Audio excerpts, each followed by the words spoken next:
The eighth sign. The absorption of the sound in the air. The human sound, once is transmitted by the air, it will be absorbed, and the amplitude will get attenuated via the distance.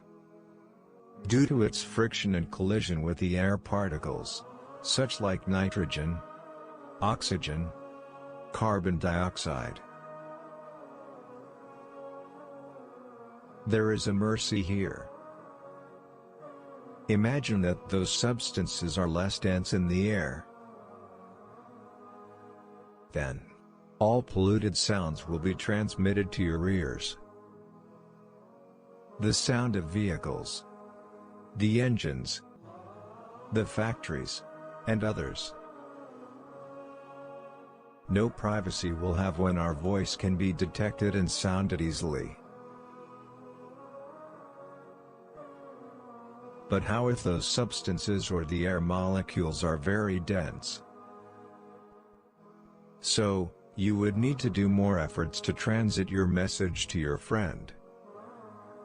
And you need to draw near him to talk. As a result, the distribution of the molecules in the air, and their density are not created randomly, but in proportion and well calibrated.